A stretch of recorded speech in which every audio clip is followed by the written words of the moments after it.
ಎಲ್ಲರೂ SSLC pass ಆಗಿರ್ಬೇಕು, PUC ಆಗಿರ್ಬೇಕು, ಡಿಗ್ರಿ ಆಗಿರ್ಬೇಕು, ಹಂಗಿದ್ರೆ ಮಾತ್ರ ಬೈಬಲ್ ಕಾಲೇಜ್ ಬನ್ನಿ. ಯೇಸಪ್ಪನ ಹತ್ರ ನಾಲ್ಕು ಕಾರ್ಯಗಳನ್ನು ನಾವು ಮಾಡಬೇಕು. ಆಗ ದೇವರು ನಮಗೆ ಯೇಸಪ್ಪ ನಮಗೆ ಬಿಡುಗಡೆ. ಒಬ್ಬ ದೇವ ಸೇವಕ, ಒಬ್ಬ ದೇವ ವಿಶ್ವಾಸ ದೇವರ ಸರಿಯಾದ ಪ್ರಾರ್ಥನೆ ಮಾಡಲಿಲ್ಲ ಅಂದ್ರೆ ಅವನು ತುಂಬಾ ಕಷ್ಟಪಡ್ತಾರೆ. ನಮ್ಮೆಲ್ಲರಿಗೂ ತಂದೆಯಾದ ದೇವರಿಗೂ ಮಗನಾಗಿರುವ ಯೇಸು ಕ್ರಿಸ್ತನಿಗೂ ಮತ್ತು ಸಕಲ ಸತ್ಯದಲ್ಲಿ ನಡೆಸುವ ಸತ್ಯದ ಆತ್ಮನಿಗೂ ಮಹಿಮೆ ಉಂಟಾಗಲಿ. ನಾನು ನಿಮ್ಮ ಕಾವಲ ಎಲ್ಲ ದೇವಜನಗಳಿಗೂ ಮತ್ತು ಎಲ್ಲ ಸೇವಕರಿಗೂ ಯೇಸು ಕ್ರಿಸ್ತನಲ್ಲಿ ಸಮಾಧಾನವು ಪವಿತ್ರಾತ್ಮನಲ್ಲಿ ಅನ್ಯೋನ್ಯತೆಯು ಐಕ್ಯತೆಯು ಉಂಟಾಗಲಿ. ಆಮೆನ್. ಸ್ತೋತ್ರ.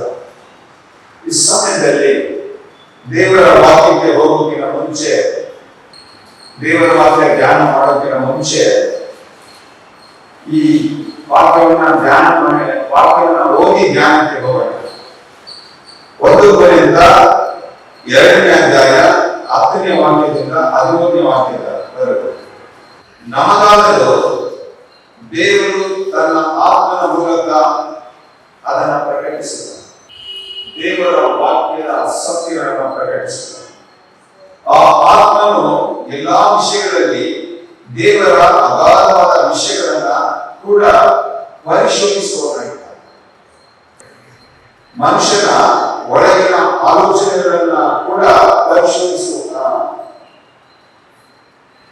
ಮನುಷ್ಯನ ಒಳಗಿನ ಆಲೋಚನೆಗಳನ್ನು ಅವನಲ್ಲಿರುವ ಜೀವಾತ್ಮಕ್ಕೆ ಹೊರತು ಮತ್ತೆ ಯಾರಿಗೂ ತಿಳಿಯದು. ಮನುಷ್ಯನಲ್ಲಿರುವಂತಹ ಒಳಗಿನ ಆಲೋಚನೆಗಳು ದೇವರ ಜೀವಾತ್ಮಕ್ಕೆ ಹೊರತು ಮತ್ತೆ ಯಾರಿಗೂ ತಿಳಿಯದು. ನಾವು ಪ್ರಾಪಂಚಿಕ ಆತ್ಮವನ್ನ ಹೊಂದದೆ ದೇವರು ನಮಗೆ ದಯಪಾಲಿಸುವ ಕೃಪಾವರಗಳನ್ನ ತಿಳುಕೊಳ್ಳುವುದಕ್ಕಾಗಿ ದೇವರಿಂದ ಬಂದ ಆತ್ಮನೇ ಬಂದಿದೆ. ನಾವು ಪ್ರಾಪಂಚಿಕ ಆತ್ಮಗಳನ್ನ ಹೊಂದಿಲ್ಲ, ದೇವರಿಂದ ಬಂದ ಕೃಪಾವರಗಳನ್ನ ತಿಳ್ಕೊಳ್ಳುವುದಕ್ಕಾಗಿ ದೇವರಿಂದ ಬಂದ ಆತ್ಮವನ್ನೇ ನಾವು ಹೊಂದಿದ್ದೇವೆ. ಇವುಗಳನ್ನ ಮನುಷ್ಯ ಜ್ಞಾನವು ಕಲ್ಪಿಸಿದ ಮಾತುಗಳಿಂದ ಬೆಳೆದೆ ದೇವರಾತ್ಮನೇ ಕಲಿಸಿಕೊಟ್ಟ ಮಾತುಗಳಿಂದ ಹೇಳಿ ಆತ್ಮ ಸಂಬಂಧವಾದವುಗಳನ್ನ ಆತ್ಮನಿಗೆ ಯುಕ್ತವಾದ ರೀತಿಯಲ್ಲಿ ವಿವರಿಸುತ್ತೇನೆ. ಹಲ್ಲೆಲೂಯಾ. ಮನುಷ್ಯ ಜ್ಞಾನದಿಂದ ನಾವು ಬೋಧನೆ ಮಾಡೋಕ್ಕಾಗಲ್ಲ, ಇಲ್ಲಿ ಬುದ್ಧಿಶಕ್ತಿಯಿಂದ ಬೋಧನೆ ಮಾಡೋಕ್ಕಾಗಲ್ಲ. ನಮ್ಮ ವಿದ್ಯಾಭ್ಯಾಸದ ಜ್ಞಾನದಿಂದ ನಾವು ಇಲ್ಲಿ ನಿಂತುಕೊಂಡು ಬೋಧನೆ ಮಾಡೋಕ್ಕಾಗಲ್ಲ. ಹಲ್ಲೆಲೂಯಾ. ದೇವರಾತ್ಮನಿಂದ ನಾವು ದೇವರಾತ್ಮನಿಂದ ಕಲಿಸಿಕೊಂಡು ಅಂತ ಮಾತುಗಳಿಂದ, ಹಾಗೆ ಆತ್ಮ ಸಂಬಂಧವಾದ ಮಾತುಗಳಿಂದ ಆತ್ಮನಿಗೆ ಯುಕ್ತವಾದ ರೀತಿಯಲ್ಲಿ ನಾವು ದೇವರ ವಾಕ್ಯಗಳನ್ನ ವಿವರಿಸುವವರಾಗಿದ್ದೇವೆ. ದೇವರ ಆತ್ಮನಿಂದ ನಾವು ಮಾತಾಡ್ತೇವೆ. ಹಲ್ಲೆಲೂಯಾ. ನಮ್ಮ ಮೇಲೆ ಒಂದು ಅಭಿಷೇಕ ಓದು ಬರಹ ಇಲ್ಲದಿರುವುದ ಮೇಲೆ ಹಲವು ಹೇಳ್ತದೆ. ನಮ್ಮ ಸೇವೆಯಲ್ಲಿ ಯಾರು ಓದಿರ್ಬೇಕು, ಯಾರು ಬರೆಯಕ್ಕೆ ಬರಬೇಕು ಅನ್ನೋದಿಲ್ಲ. ಯಾರಿಗೆ ಓದು ಬರಹ ಗೊತ್ತಿಲ್ಲ, ಬರೆಯಕ್ಕೆ ಬರಬೇಕು ಅಂತವನ್ನ ಉಪಯೋಗಿಸ್ತಾರೆ. ಜ್ಞಾನಿಗಳ ಮಧ್ಯದಲ್ಲಿ ಹಲವಿಯ ನಮ್ಮನ್ನು ಉಪಯೋಗಿಸ್ತಾರೆ.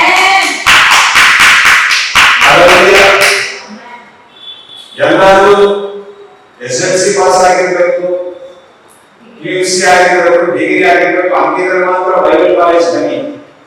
ಹಲ್ಲೆಲೂಯಾ. ಪೇತ್ರ, ಯಾಕೋಬ, ಯೋಹಾನ 12 ಮಂದಿ ಶಿಷ್ಯರು ಬೈಬಲ್ ಕಾಲೇಜ್ ಓದಿದ್ರು, ಬೈಬಲ್ ಕಾಲೇಜ್ ಹೋಗಿದ್ರು. ಪೇತ್ರ ಪುಸ್ತಕ ಬರೆದಿದ್ದಾರೆ. Praise the Lord. ಅಂತ ಅಭಿಷೇಕ ನಮ್ಮಲ್ಲಿ. ಹಲ್ಲೆಲೂಯಾ. ನಿಂತುಕೊಂಡು ದೇವರು ಮಾತಾಡ್ತಾರೆ. ನಾವು ಪರಿಶುದ್ಧಾತ್ಮನಿಂದ ತುಂಬಲ್ಪಟ್ಟ ಸಾಕು, ದೇವರು ಹಾಗಾಗಿ ಆತ್ಮನಿಂದ ಮಾತಾಡ್ತಾರೆ. ಹಾಗಾಗಿ ನಾವು ದೇವರ ಸೇವೆ ಕೊನೆಯ ದಿನದಲ್ಲಿ ನಾವು ಮಾಡಬೇಕು, ನಾವು ಪ್ರವಾದಿಸಬೇಕು ಅನ್ನೋದಾದ್ರೆ ನಾವು ಬೈಬಲ್ನ ಹೆಚ್ಚಾಗಿ ಓದಬೇಕು, ಅನ್ಯ ಭಾಷೆ ಮಾತನಾಡಬೇಕು. ಇಷ್ಟು ಮಾತನಾಡಿದ್ರೆ ನಿನ್ನ ಮಾತೇ ಹಲವಿಯ ದೇವರ ವಾಕ್ಯವಾಗಿರುತ್ತೆ. ಹಲವಿಯ ನಿನ್ನ ಮಾತೇ ಜನಗಳಿಗೆ ಬೋಧನೆ ಆಗಿರುತ್ತೆ. ನಿನ್ನ ಮಾತೇ ಜನಗಳಿಗೆ ಎಚ್ಚರಿಕೆ ಆಗಿರುತ್ತೆ. ನಿನ್ನ ಮಾತು ಜನಗಳಿಗೆ ಹಲವಿಯ ಖಂಡಿಸುವಂತದಾಗಿರುತ್ತೆ. ಹಲವು ದೇವರ ವಾಕ್ಯವಾಗಿ ನೀವು ಮಾತಾಡ್ತಾ ಇದ್ದೀವಿ. ಓದು ಬರಹ ಗೊತ್ತಿಲ್ಲದವರು ಏನು ತಿಳಿದವರು ಈ ರೀತಿ ಮಾತಾಡ್ತಾರೆ, ಇಂಥ ಸೇವೆ ಮಾತಾಡ್ತಾರೆ. ಹೇಗೆ? ಪರಿಶುದ್ಧ ಆತ್ಮನಿಂದ, ಪವಿತ್ರ ಆತ್ಮನಿಂದ ನಾವು ಸೇವೆ ಮಾಡ್ತೇವೆ, ಪವಿತ್ರ ಆತ್ಮನಿಂದ ಮಾತಾಡ್ತೇವೆ, ಪವಿತ್ರ ಆತ್ಮನಿಂದ ಬೋಧನೆ ಮಾಡ್ತೇವೆ. ಹಲ್ಲೆಲೂಯಾ. 1 ಯೋಹಾನ 2ನೇ ಅಧ್ಯಾಯ 27ನೇ ವಾಕ್ಯ ಹೇಳಲ್ಪಟ್ಟಿದೆ, ಆತ್ಮನಿಂದ ನೀವು ಹೊಂದಿದ ಅಭಿಷೇಕವು ನಿಮ್ಮಲ್ಲಿ ನೆಲೆಗೊಂಡಿರುವುದರಿಂದ, ನಮ್ಮಲ್ಲಿ ಪರಿಶುದ್ಧಾತ್ಮನ ಅಭಿಷೇಕ ನೆಲೆಗೊಂಡಿರುವುದರಿಂದ ಯಾವನಾದರೂ ನಮಗೆ ಉಪದೇಶ ಮಾಡುವ ಅವಶ್ಯಕತೆ ಇಲ್ಲ. ಈ ವಾಕ್ಯ ಹೇಳ್ತಾ ಇದೆ, ಯಾರು ನಿಮಗೆ ಟೀಚ್ ಮಾಡೋ ಅವಶ್ಯಕತೆ ಇಲ್ಲ, ಉಪದೇಶ ಮಾಡೋ ಅವಶ್ಯಕತೆ ಇಲ್ಲ. ಹಲ್ಲೆಲೂಯಾ. ಆತನು ಮಾಡಿದ ಅಭಿಷೇಕವು ಎಲ್ಲಾ ವಿಷಯಗಳಲ್ಲಿ ನಮಗೆ ಉಪದೇಶ ಮಾಡುವಂತದಾಗಿದೆ. ಎಲ್ಲಾ ವಿಷಯಗಳಲ್ಲಿ ನಮಗೆ ಉಪದೇಶ ಪರಿಶುದ್ಧ ಆತ್ಮ ಮಾಡುವಂತಾಗಿದೆ. ಹಲ್ಲೆಲೂಯಾ. ಇದು ಸತ್ಯವಾಗಿದೆ, ಇದು ಸುಳ್ಳಲ್ಲ ಅಂತ ದೇವರ ವಾಕ್ಯ ಹೇಳ್ತದೆ. ಹಾಗಾಗಿ ನಾವು ಯಾವ ಬೈಬಲ್ ಕಾಲೇಜ್ ಓದಿಲ್ಲ, ಆದ್ರೆ ಸತ್ಯವೇದ ರಹಸ್ಯಗಳನ್ನ ನಾನು ಮಾತಾಡ್ತಾ ಇದ್ದೀನಿ. ಹಲ್ಲೆಲೂಯಾ. ದೇವರ ವಾಕ್ಯದ ಗೂಢಾರ್ಥಗಳನ್ನ ನಾನು ಮಾತಾಡ್ತೀನಿ, ಗೋಡೆಗಳನ್ನ ಬಿಚ್ಚಿಡ್ತೀನಿ, ಸಾಮ್ಯಗಳನ್ನ ಬಿಚ್ಚಿಡ್ತೀನಿ. Praise the lord. ಪರಿಶುದ್ಧ ಆತ್ಮನು ನನಗೆ ಬೋಧನೆ ಮಾಡ್ತೀನಿ, ಆ ಬೋಧನೆ ನೀವು ಮಾಡ್ತೀನಿ. Price the lord. ಯೆಶಾಯ 54:13 ನಿನ್ನ ಮಕ್ಕಳೆಲ್ಲರೂ ಯೆಹೋವನಿಂದ ಶಿಕ್ಷಿತರಾಗುವರು. ನಾವೆಲ್ಲ ದೇವರಿಂದ ಶಿಕ್ಷಿತರಾಗ್ತೇವೆ, ಅವನಿಗೆ ಹಲ್ಲೆಲೂಯಾ ಅಧಿಕ ಸುಕ್ಷೇಮ ಇದೆ. ನಾವೆಲ್ಲ ದೇವರಿಂದ ಸುಕ್ಷೇಮ, ಹಲ್ಲೆಲೂಯಾ ದೇವರಿಂದ ನಾವು ಶಿಕ್ಷಿತರಾಗ್ತೀವಿ. ಹಲ್ಲೆಲೂಯಾ. ದೇವರು ಹೇಳ್ಕೊಡ್ತಾನೆ, ನಮಗೆ ಪರಿಶುದ್ಧಾತ್ಮ ಹೇಳ್ಕೊಡ್ತಾನೆ, ನೀವು ಅನ್ಯ ಭಾಷೆ ಮಾತನಾಡಿ, ದೇವರ ವಾಕ್ಯ ಓದಿ. ಹಲ್ಲೆಲೂಯಾ. ಅನಂತರ ಜನಗಳ ಮಧ್ಯದಲ್ಲಿ, ಸ್ನೇಹಿತರ ಮಧ್ಯದಲ್ಲಿ, ಸಂಬಂಧಗಳ ಮಧ್ಯದಲ್ಲಿ, ಸಮಾಜದ ಮಧ್ಯದಲ್ಲಿ, ಹಲ್ಲೆಲೂಯಾ ನಿನ್ನ ಕುಟುಂಬದ ಮಧ್ಯದಲ್ಲಿ ನೀನು ಸೇವೆಯನ್ನ, ದೇವರ ವಾಕ್ಯವನ್ನು ಓದೋದಕ್ಕೆ ಹೇಳೋದಕ್ಕೆ ನಿಂತ್ಕೊಂಡಾಗ ಬಲವಾಗಿ ದೇವರು ಅಗ್ನಿಯ ಜ್ವಾಲೆಯಾಗಿ ನಿನ್ನನ್ನು ಉಪಯೋಗಿಸ್ತಾನೆ, ನಿನ್ನನ್ನು ಪ್ರವಾದಿಯಾಗಿ ಉಪಯೋಗಿಸ್ತಾನೆ. ಹಲ್ಲೆಲೂಯಾ. ನಿನ್ನ ಮಾತುಗಳು ದೇವರ ಮಾತುಗಳಾಗಿ ನಿನ್ನಿಂದ ಹೊರಡುವಂತದ್ದಾಗಿದೆ. Price the lord. ನಾವು ಮತ್ತಾಯನ ಬರೆದ ಸುವಾರ್ತೆ 17:14 ಈ ವಾಕ್ಯ ಓದೋದಕ್ಕಿಂತ ಮುಂಚೆ ಹೆಡ್ಲೈನ್ ಏನಿದೆ ಅಂದ್ರೆ, ಮೂರ್ಛಾ ರೋಗಿಯನ್ನ ಸ್ವಸ್ಥ ಮಾಡಿ. ಯೇಸು ಸ್ವಾಮಿ ಯಾರನ್ನ ಸ್ವಸ್ಥ ಮಾಡ್ತಾನೆ? ಮೂರ್ಛಾ ರೋಗಿ. ಹಲ್ಲೆಲೂಯಾ. ಅವನನ್ನ ಸ್ವಸ್ಥ ಮಾಡಿ ತನ್ನ ಶಿಷ್ಯರಿಗೆ ಆ ಮೂರ್ಛಾ ರೋಗಿಯನ್ನ ಯಾವ ರೀತಿ ಸ್ವಸ್ಥತೆ ಮಾಡಬೇಕು, ಮಾಡೋದು ಹೇಗೆ ಅಂತ ಹೇಳ್ಕೊಡ್ತಾರೆ. ಇದ್ರ ವಿಷಯದಲ್ಲಿ, ಮೂರ್ಛಾ ರೋಗಿಯ ವಿಷಯದಲ್ಲಿ ನಾವು ಅನೇಕ ಸತ್ಯಗಳನ್ನ, ಗೂಢಾರ್ಥಗಳನ್ನ ತಿಳ್ಕೊಳ್ಳೋಣ. ಮೂರ್ಛಾ ರೋಗಿ ಅಂದ್ರೆ ಯಾರು? ಹಲ್ಲೆಲೂಯಾ. ಯಾಕೆ ಯೇಸಪ್ಪ ಅವನನ್ನ ಬಿಡುಗಡೆ ಮಾಡ್ತಾರೆ, ಯಾವ ರೀತಿ ಬಿಡುಗಡೆ ಮಾಡ್ತಾರೆ ನಮಗೆ ಹೇಳಿಕೊಡ್ತಾನೆ. ನಾವು ಸಹ ಅನೇಕರು ಮೂರ್ಛೆ ಹೋಗಿರ್ತೀವಿ. ಹಲ್ಲೆಲೂಯಾ. ಪ್ರಾರ್ಥನೆಗೆ ಬರೋದೇ ಇಲ್ಲ, ಪ್ರಾರ್ಥನೆ ಮಾಡೋದೇ ಇಲ್ಲ, ವಾಕ್ಯ ಓದೋದೇ ಇಲ್ಲ. ಅಂತ ಸಮಯದಲ್ಲಿ ನಾವೆಲ್ಲ ಮೂರ್ಛೆ ಹೋಗಿರ್ತೀವಿ. ಹಲ್ಲೆಲೂಯಾ. ಅಂತ ಕೆಟ್ಟ ಅಶುದ್ಧ ಆತ್ಮಗಳು ನಮ್ಮಿಂದ ಹೊರಗಡೆ ಹೋಗ್ಬೇಕು. ಅದನ್ನ ಯಾವ ರೀತಿ ಹೊರಗಡೆ ಓಡಿಸೋದು, ಇನ್ನೊಬ್ಬರಿಂದ ಯಾವ ರೀತಿ ಹೊರಗಡೆ ಓಡಿಸೋದು, ಮೂರ್ಛೆ ರೋಗದಿಂದ ಯಾವ ರೀತಿ ಬಿಡುಗಡೆ ಹೊಂದ್ಕೊಳ್ಳೋದು, ಬಿಡುಗಡೆ ಮಾಡೋದು ಎಂಬ ಸತ್ಯವನ್ನ ಧ್ಯಾನ ಮಾಡಿ ನಾವು ತಿಳ್ಕೊಳ್ಳೋಣ. ಈ ಸಮಯದಲ್ಲಿ ಮತ್ತಾಯ 17:14 ವಾಕ್ಯ ಹೇಳಲ್ಪಡುತ್ತದೆ, ಅವರು ಜನರ ಗುಂಪಿನ ಬಳಿಗೆ ಬಂದಾಗ ಒಬ್ಬನು ಆತನ ಆಚರಣೆಗೆ ಬಂದು ಆತನ ಮುಂದೆ ಮೊಣಕಾಲೂರಿ ವಂದಿಸಿ, ಸ್ವಾಮಿ ನನ್ನ ಮಗನನ್ನ ಕರುಣಿಸು, ಅವನು ಮೂರ್ಛಾ ರೋಗದಿಂದ ಬಹಳ ಕಷ್ಟಪಡ್ತಾ ಇದ್ದಾನೆ. ಆಗಾಗ್ಗೆ ಬೆಂಕಿಯಲ್ಲಿ ನೀರಿನಲ್ಲಿ ಬೀಳ್ತಾ ಇದ್ದಾನೆ. ಅವನು ಆಗಾಗ ಹೋಗಿ ಬೆಂಕಿಯಲ್ಲಿ ಬೀಳ್ತಾ ಇದ್ದಾನೆ, ಆಗಾಗ ನೀರಲ್ಲಿ ಬೀಳ್ತಾ ಇದ್ದಾನೆ. ಅವನನ್ನು ನಿನ್ನ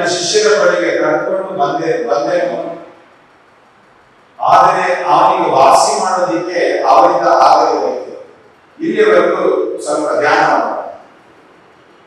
ಮುಂದೆ ಆಮೇಲೆ ಏನಾಗುತ್ತೆ ನಾನು ಹೇಳ್ತೀನಿ. ಜನರ ಗುಂಪಿನಲ್ಲಿ ಯೇಸು ಸೇವೆ ಮಾಡಬೇಕಾದ್ರೆ ಒಬ್ಬನು ಯೇಸುವಿನ ಮುಂದೆ ಬಂದು ಮೊಣಕಾಲು ಹೋಗ್ತಾನೆ, ಆಮೇಲೆ ವಂದಿಸ್ತಾನೆ. ಎರಡನೇದಾಗಿ, ಮೂರನೇದಾಗಿ ನನ್ನ ಮಗನನ್ನ ಕರುಣಿಸುವಂತ. ನಾಲ್ಕನೇದಾಗಿ ಮೋಕ್ಷ ರೋಗದಿಂದ ಕಷ್ಟಪಡ್ತಾ ಇದ್ದಾನೆ, ಬೆಂಕಿಯಲ್ಲಿ ಬಿಡ್ತಾನೆ, ನೀರಲ್ಲಿ ಬಿಡ್ತಾನೆ ಅಂತ ದೇವರ ಹತ್ರ ಅವನ ಸಮಸ್ಯೆಯನ್ನು ಹೇಳ್ತಾನೆ. ಈ ಒಂದು ವಾಕ್ಯದಲ್ಲಿ ನಾವು ದೇವರ ಹತ್ರ ಬರುವಾಗ, ದೇವರ ಹತ್ರ ಬಂದಾಗ ನಾವು ಮೊಣಕಾಲಾಗಬೇಕು. ದೇವರಿಂದ ಬಿಡುಗಡೆ ಹೊಂದ್ಕೊಳ್ಳೋದಕ್ಕೆ ನಾವು ಮೊಣಕಾಲಾಗಬೇಕು. ಆಮೇಲೆ ವಂದಿಸಬೇಕು. ಆಮೇಲೆ ದೇವರೇ, ದೇವರ ಹತ್ರ ಹಲವೆಯ ಕೃಪೆಯನ್ನ ಕೇಳಬೇಕು, ನನ್ನನ್ನು ಕರುಣಿಸು. ಮೂರನೇದಾಗಿ ಕರುಣೆ ಕೇಳಬೇಕು, ಕೃಪೆಯನ್ನ ಹೊಂದ್ಕೊಳ್ಬೇಕು. ನಾಲ್ಕನೇದು ನಮ್ಮ ಅವಶ್ಯಕತೆಗಳನ್ನ ಹೇಳಬೇಕು. ಇಲ್ಲಿ ಮೊಣಕಾಲಾಗ್ತಾನೆ, ಅನಂತರ ವಂದಿಸ್ತಾನೆ, ಆನಂತರ ಕರುಣೆ ಕೇಳ್ತಾನೆ, ಆನಂತರ ಅವನ ಕಷ್ಟನ ಹೇಳ್ಕೊಳ್ತಾನೆ. ನಾಲ್ಕು ಕಾರ್ಯ, ಯೇಸಪ್ಪನ ಹತ್ರ ನಾಲ್ಕು ಕಾರ್ಯಗಳನ್ನ ನಾವು ಮಾಡಬೇಕು. ಆಗ ದೇವರು ನಮಗೆ ಯೇಸಪ್ಪ ನಮಗೆ ಬಿಡುಗಡೆ. ನಾವು ಈ ನಾಲ್ಕು ಕಾರ್ಯ ಮಾಡಿದ್ರೆ ಡೈರೆಕ್ಟ್ ಆಗಿ ಯೇಸಪ್ಪನ ಹತ್ರ ಬಂದು ದೇವರೇ ನಮ್ಮ ಅವಶ್ಯಕತೆಗಳನ್ನ ಹೇಳ್ಕೊಳ್ತೀವಿ, ನಮ್ಮ ಕಷ್ಟಗಳನ್ನು ಹೇಳ್ಕೊಳ್ತೀವಿ. ಆ ಕಷ್ಟಗಳಿಗೆ, ಅವಶ್ಯಕತೆಗಳಿಗೆ ಉತ್ತರ ಸಿಗಲ್ಲ, ಪರಿಹಾರ ಸಿಗಲ್ಲ. ಇಲ್ಲಿ ಅವನು ದೇವರಿಂದ ಒಂದು ಮೋಕ್ಷ ರೋಗಿ, ಅವನ ಮಗ ಮೋಕ್ಷ ರೋಗವನ್ನ ಹಲವಿಯ ನರಳ್ತಾ ಇದೆ. ಆ ಮಗನಿಗೆ ಯಾವ ರೀತಿ ಬಿಡುಗಡೆಯನ್ನ ಹಲವಿಯ ಪಡ್ಕೊಳ್ಬೇಕಂತ ಹೇಳಿ ಮೋಕ್ಷ ರೋಗಿಯ ತಂದೆ ತನ್ನ ಮಗನಿಗಾಗಿ ಯೇಸಪ್ಪನ ಹತ್ರ ಬಂದು ಮೊಣಕಾಲಾಗ್ತಾನೆ. ನಡುಗುವಂತ ಮೊಣಕಾಲುಗಳನ್ನ ಬಲಪಡಿಸ್ತಾನೆ, ಜೋರು ಬಿದ್ದ ಕೈಗಳನ್ನ ಹಲವಿನ ಬಲಪಡಿಸ್ತಾನೆ. ದೇವರ ಮುಂದೆ ನಡುಗುವ ಮೊಣಕಾಲುಗಳು, ಜೋರು ಬಿದ್ದ ಕೈಗಳು ಬಲಗೊಳ್ಳುತ್ತೆ. ಹಲವಿಯ ಮೊಣಕಾಲುಗಳು ಹಲವಿಯ ಆತಂಕಗೊಳ್ಳೋದಂದ್ರೆ, ಮೊಣಕಾಲು ಕಾಲು ಅಂದಾಗ ಅದು ಶರೀರವನ್ನ ಸೂಚಿಸುತ್ತೆ.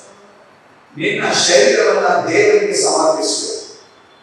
ಹಲವಿಯ ನಿನ್ನ ಶರೀರವನ್ನ ದೇವರಿಗೆ ಸಮರ್ಪಿಸಿ, ದೇವರೇ ನನ್ನ ಶರೀರವನ್ನ ನಿನಗೆ ನಾನು ಒಪ್ಪಿಸ್ಕೊಡ್ತಾ ಇದ್ದೀನಿ, ಪರಿಶುದ್ಧ ಮಾಡಬೇಕು. ಪರಿಶುದ್ಧ ಮಾಡಿಕೊಂಡು ದೇವರ ಹತ್ರ ನಾವು ಯೇಸಪ್ಪನಿಗೆ ನಮ್ಮ ಶರೀರವನ್ನ ಒಪ್ಪಿಸ್ಕೊಟ್ಟಾಗ ನಿನ್ನ ಶರೀರದಲ್ಲಿರುವಂತಹ ಆತ್ಮ ದೇವರನ್ನ ವಂದಿಸುತ್ತೆ, ಆರಾಧಿಸುತ್ತೆ. ಹಲವೆಯ ನಿನ್ನ ಶರೀರವನ್ನ ದೇವರಿಗೆ ಸಮರ್ಪಿಸಿಕೊಂಡು ನಿನ್ನ ಆತ್ಮದಿಂದ ದೇವರನ್ನ ಆರಾಧಿಸಬೇಕು. ಹಲವೆಯ ಅಂದ್ರೆ ನಿನ್ನ ಶರೀರವನ್ನ ಪರಿಶುದ್ಧ ಮಾಡಿಕೊಂಡು ದೇವರಿಗೆ ಒಪ್ಪಿಸ್ಕೊಡ್ಬೇಕು. ಮೊದಲನೆಯ ಹಲವೆಯ ಕಾರ್ಯ. ಎರಡನೇದಾಗಿ ಯಾವುದು ಒಪ್ಪಿಸ್ಕೊಡ್ತೀಯೋ ನಿನ್ನ ಆತ್ಮ ದೇವರನ್ನ ನೋಡುತ್ತೆ, ಯೇಸಪ್ಪನನ್ನ ನೋಡುತ್ತೆ. ಆ ಆತ್ಮ ದೇವರನ್ನ ಆರಾಧಿಸುತ್ತೆ, ವಂದಿಸುತ್ತೆ, ಗೌರವಿಸುತ್ತೆ. ಅವನು ಮೊಣಕಾಲಾಗದ ಹಾಕಿದ ಮೇಲೆ ದೇವರನ್ನ ನೋಡ್ತಾನೆ. ನೋಡಿದ ಮೇಲೆ ದೇವರಿಗೆ ವಂದನೆ ಸಲ್ಲಿಸ್ತಾನೆ. ನೀನು ಮೊಣಕಾಲಾಗದ್ರೆ ದೇವರನ್ನ ನೋಡಕ್ ಸಾಧ್ಯ. ನಿನ್ನ ಶರೀರವನ್ನ ದೇವರಿಗೆ ಒಪ್ಪಿಸ್ಕೊಟ್ರೆ ನಿನ್ನ ಆತ್ಮ ದೇವರನ್ನ ನೋಡೋದಕ್ಕೆ ಸಾಧ್ಯ. ನಿನ್ನ ಆತ್ಮ ದೇವರನ್ನ ನೋಡಿದ ತಕ್ಷಣ ನಿನ್ನ ಆತ್ಮ ಸುಮ್ಮನೆ ಮಾತಾಡುತ್ತೆ, ದೇವರನ್ನ ಆರಾಧಿಸುತ್ತೆ, ದೇವರನ್ನ ಆರಾಧಿಸುತ್ತೆ, ವಾದನೆ ಮಾಡುತ್ತೆ. ಅಲ್ಲಿ ನಂತರ ದೇವರ ಹತ್ರ ಮಾತಾಡೋಕೆ ಸಾಧ್ಯ. ದೇವರೇ ನನಗೆ ಕೃಪೆ ಕೊಡು, ನನಗೆ ಸಹಾಯ ಮಾಡು, ನನಗೆ ಕರುಣೆ ತೋರು, ನನಗೆ ಒಳ್ಳೇದು ಮಾಡು. ಈ ರೀತಿ ಹಲವೆಯ ದೇವರಿಂದ ಕರುಣೆಯನ್ನ, ಕೃಪೆಯನ್ನ ಹೊಂದಿಕೊಳ್ಳುವಂತ ಹಲವೆಯ ಆ ಮಾತನ್ನ, ಆ ಆರಾಧನೆಯನ್ನ, ಆ ಸ್ತುತಿಯನ್ನ, ಆ ಸ್ತೋತ್ರವನ್ನ ನೀನು ಮಾಡು. ನೀನು ದೇವರನ್ನ ಸ್ತುತಿ ಮಾಡಿದಾಗ, ದೇವರನ್ನ ಆರಾಧಿಸುವಾಗ, ದೇವರನ್ನ ಮಹಿಮೆಪಡಿಸಿದಾಗ ದೇವರಿಂದ ನಿಮಗೆ ಕಾರಣ ಇರುತ್ತದೆ, ದೇವರಿಂದ ನಿಮ್ಮ ಮೇಲೆ ಕೃಪೆ ಇರುತ್ತದೆ. ಹಲ್ಲೆಲೂಯಾ. ಅನಂತರ ಆ ಕೃಪೆ ನಿಮ್ಮ ಮೇಲೆ ಇಳಿದ ಮೇಲೆ ನೀನು ಧೈರ್ಯ ಮಾತಾಡ್ತೀಯ. ನಿನಗೆ ದೇವರ ಹತ್ರ ಮಾತಾಡಬೇಕಂದ್ರೆ ಕೃಪೆ ಬೇಕು, ಹಲ್ಲೆಲೂಯಾ, ಕರುಣೆ ಬೇಕು, ಹಲ್ಲೆಲೂಯಾ, ದೇವರ ಅಭಿಷೇಕ ಬೇಕು. Praise God. ಆಗ ನೀನು ದೇವರ ಹತ್ರ ಹಲ್ಲೆಲೂಯಾ ಮಾತಾಡೋದಕ್ಕೆ ಸಾಧ್ಯ. ಇನ್ನಂದ್ರೆ ಬಾಯಿ ಬಿಡಕ್ಕೆ ಆಗಲ್ಲ, ದೇವರ ಮುಂದೆ ನಿಲ್ಲಕ್ಕಾಗಲ್ಲ, ನಿಲ್ಲೋಗ್ತೀನಿ, ದೇವರ ನೋಡಕ್ಕೆ ಆಗಲ್ಲ. ದೇವರಿಗೆ ಕಷ್ಟನ ಹೇಳ್ಕೋಬೇಕಾ? ಹಲ್ಲೆಲೂಯಾ. ನೀನು ದೇವರಿಗೆ ಪರಿಪೂರ್ಣವಾಗಿ ನಿನ್ನನ್ನು ಒಪ್ಪಿಸಿಕೊಟ್ಟಿದ್ದ, ದೇವರ ಜೊತೆ ನೀನು ಆರಾಧನೆ ಮಾಡಿದ್ದೆ, ಹಲ್ಲೆಲೂಯಾ, ದೇವರ ಅಭಿಷೇಕ ಹೊಂದ್ಕೊಂಡಿರ್ಬೇಕು, ಆ ಕೃಪೆ ಎಳೆದಿರ್ಬೇಕು ನಿನ್ನ ಮೇಲೆ. ಆನಂತರ ನೀವು ದೇವರ ಜೊತೆ ಮಾತಾಡೋದಕ್ಕೆ ಸಾಧ್ಯ. ಇಲ್ಲಿ ಹಲ್ಲೆಲೂಯಾ ಅವನು ಹೇಳ್ತಾನೆ, ನನ್ನ ಮಗ ಮೋಕ್ಷ ರೋಗದಿಂದ ಬಹಳ ಕಷ್ಟಪಡ್ತಾ ಇದ್ದಾನೆ. ಆಗಾಗ ಬೆಂಕಿಯಲ್ಲಿ ಬಿಡುತ್ತೇನೆ, ಆಗಾಗ ನೀರಲ್ಲಿ ಬಿಡುತ್ತೇನೆ. ಅವನ ಸಮಸ್ಯೆಗಳನ್ನ ಕಷ್ಟಗಳನ್ನ ಹೇಳ್ಕೊಳ್ತಾರೆ. ಈ ಒಂದು ಹಲ್ಲೆಲೂಯಾ ದುಷ್ಟ ಆತ್ಮ, ಮೂರ್ಖ ಆತ್ಮ, ಹಲ್ಲೆಲೂಯಾ, ನಾವು ಈ ರೀತಿ ದೇವರಿಗೆ ಸಮರ್ಪಿಸಿ ಕೊಡದೆ ದೇವರನ್ನ ಆರಾಧನೆ ಮಾಡೋದು, ದೇವರ ಹತ್ರ ಮಾತಾಡೋದಾದ್ರೆ ಅದು ಯಾವ ಪ್ರಾರ್ಥನೆ ಆಗಿರುತ್ತೆ? ಮೂರ್ಖ ಹಲ್ಲೆಲೂಯಾ ಪ್ರಾರ್ಥನೆ ಆಗಿರುತ್ತೆ. ನನ್ನ ಮಗ ಬಹಳ ಕಷ್ಟಪಡ್ತಿದ್ದಾನೆ, ಪ್ರಾರ್ಥನೆ ಮಾಡಬೇಕಾದ್ರಿಂದ ನನ್ನ ಮಗ ಮೋಕ್ಷ ಹೋಗಿದ್ದಾನೆ. ಆಗಾಗ ನೀನು ಮೋಕ್ಷ ಹೋಗ್ಬಿಟ್ರೆ ಹಲ್ಲೆಲೂಯಾ, ಆಗಾಗ ನೀನು ಏನಾಗ್ತೀಯ? ಕಷ್ಟಪಡ್ತಿರ್ತೀಯ. ಒಬ್ಬ ದೇವ ಮನುಷ್ಯ, ಒಬ್ಬ ದೇವ ಸೇವಕ, ಒಬ್ಬ ದೇವ ವಿಶ್ವಾಸ ದೇವರ ಹತ್ರ ಸರಿಯಾದ ಪ್ರಾರ್ಥನೆ ಮಾಡಲಿಲ್ಲ ಅಂದ್ರೆ ಅವನು ತುಂಬಾ ಕಷ್ಟಪಡ್ತಾರೆ. ಆಗಾಗ ಅವನು ಹಲ್ಲೆಲೂಯಾ ಬೆಂಕಿಯಲ್ಲಿ ಬೀಳ್ತಾ ಇರ್ತಾನೆ, ಆಗಾಗ ನೀರಲ್ಲಿ ಬೀಳ್ತಾರೆ. ಸೈತಾನನ ಹತ್ರನು ಬೆಂಕಿ ಇದೆ, ನೀರಿದೆ. ಅವನು ನೀನು ದೇವರ ಹತ್ರ ಬಂದು ಮೊಣಕಾಲಾಗಬಾರ್ದು, ನೀನು ವಂದಿಸಬಾರ್ದು, ದೇವರನ್ನ ಆರಾಧಿಸಬಾರ್ದು, ದೇವರ ಹತ್ರ ಕಷ್ಟನ ಹೇಳ್ಕೊಳ್ಬಾರ್ದು ಅಂತ ಹೇಳಿ ನಿನಗೆ ಮೋಕ್ಷ ರೋಗವನ್ನ ತಂದಿರ್ತಾರೆ. ಮೋಕ್ಷ ರೋಗ, ಮೋಕ್ಷ ಅಂದ್ರೆ ಹೋಗ್ಬಿಡ್ತಾರೆ. ನೀನು ಮೋಕ್ಷ ಬಂದಿದ್ದ ಹಣ ಬಿಡೋಗ್ತೀಯ, ದೇವರಿಗೆ ನೋಡಕ್ಕಾಗಲ್ಲ. ಹಲ್ಲೆಲೂಯಾ, ನಿನಗೆ ಎಚ್ಚರವಾಗಿ ಇರಲ್ಲ. ಹಲ್ಲೆಲೂಯಾ, ಮೋಕ್ಷ ಇದೊಂದು ಕೆಟ್ಟ ಆತ್ಮ. ತನ್ನ ತಂದೆ ತನ್ನ ಮಗನಿಗಾಗಿ ಪ್ರಾರ್ಥಿಸ್ತಾನೆ. ಹಲ್ಲೆಲೂಯಾ, ನಿನ್ನಲ್ಲಿರುವಂತ ಪ್ರಾಣ ಯಾವಾಗಲೂ ನಿನ್ನ ಆತ್ಮಕ್ಕಾಗಿ ಪ್ರಾರ್ಥನೆ ಮಾಡ್ತಾ ಇರ್ತದೆ. ನನ್ನ ಆತ್ಮ ಹಲ್ಲೆಲೂಯಾ ದೇವರನ್ನ ನೋಡ್ತಾ ಇರಲ್ಲ, ಮೋಕ್ಷಕ್ಕೆ ಹೋಗ್ತಿದಲ್ಲ. ಹಲ್ಲೆಲೂಯಾ, ಮೋಕ್ಷ ಹಲ್ಲೆಲೂಯಾ ರೋಗಕ್ಕೆ ಗುರಿಯಾಗಿದೆಯಲ್ಲ, ಬಲಿಯಾಗಿದೆಯಲ್ಲ ಅಂತ ನಿನ್ನಲ್ಲಿರುವಂತ ಪ್ರಾಣ ಯಾವಾಗಲೂ ದೇವರನ್ನ ಪ್ರಾರ್ಥನೆ ಮಾಡ್ತಾ ಇರ್ತದೆ. ಆದ್ರೆ ನಿನ್ನ ಆತ್ಮ ದೇವರನ್ನೇ ನೋಡ್ತಾ ಇಲ್ಲ.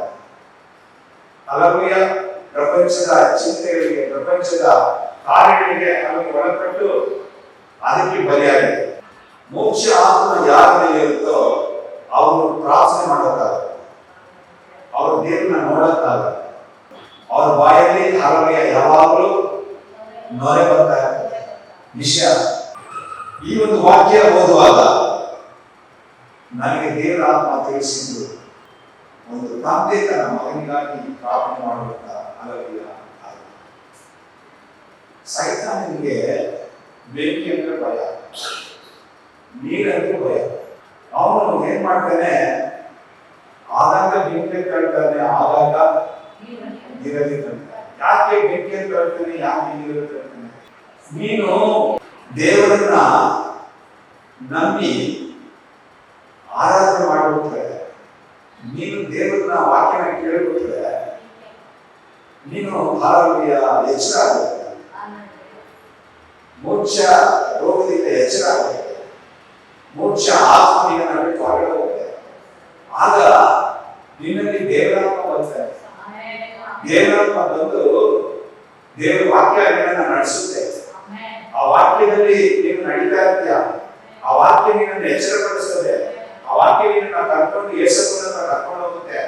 ಯೇಸಪ್ಪ ನಿನ್ನ ವಾಕ್ಯದಲ್ಲಿ ಬೆಳೆಸ್ತಾ ಇರ್ತಾನೆ. ವಾಕ್ಯ ನೀನು ಕೇಳ್ತಾ ಇರ್ತೀಯ. ಆಗ ಯೇಸಪ್ಪ ಹೇಳ್ತಾನೆ, ನೀನು ನನ್ನ ಮಗಳಾಗಬೇಕು, ಹಲ್ಲೆಲೂಯಾ, ನೀನು ನನ್ನ ಮಗ ಆಗಬೇಕು, ಹಲ್ಲೆಲೂಯಾ. ಹಾಗಾದ್ರೆ ನೀನು ಏನ್ ಮಾಡಬೇಕು? ದೀಕ್ಷಾ ಸ್ನಾನ ತಗೋಬೇಕು, ನೀರಿನಲ್ಲಿ ಮುಳುಗಬೇಕು. ಹಲ್ಲೆಲೂಯಾ, ನೀನ್ ಎಲ್ಲಿ ದೀಕ್ಷಾ ಸ್ನಾನ ತೆಗೆದುಕೊಳ್ತೀಯ, ಎಲ್ಲಿ ನೀನ್ ನೀರಲ್ಲಿ ಮುಳುಗ್ಬಿಡ್ತೀಯ ಅಂತ ಹೇಳಿ ನಿನ್ನನ್ನ ದೀಕ್ಷಾಸ್ನಾನ ತೆಗೆದುಕೊಳ್ಳದ ಹಾಗೆ ನಿನ್ನನ್ನ ನೀರಲ್ಲಿ ತಳ್ತಾನೆ, ನೀರಲ್ಲಿ ಸಾಯ್ತಂದ್ರೆ ದೀಕ್ಷಾಸ್ನಾನ ತಗೊಳ್ತಾರೆ. ಅನಂತರ ಹಲವರಿಗೆ ದೀಕ್ಷಾಸ್ನಾನ ತೆಗೆದುಕೊಂಡ್ಮೇಲೆ ನೀನು ಪರಿಶುದ್ಧಾತ್ಮನಿಂದ ತುಂಬಲ್ಪಡಬೇಕು, ಬೆಂಕಿ ಅಭಿಷೇಕ ಹೊಂದಿರಬೇಕು, ಪರಿಶುದ್ಧಾತ್ಮನಿಂದ ಅದರಲ್ಲಿ ಹುಟ್ಟಬೇಕು, ಅನ್ಯ ಭಾಷೆ ಮಾತನಾಡಬೇಕು. ಈ ಅಭಿಷೇಕ ಹೊಂದ್ಕೊಳ್ತೀಯ.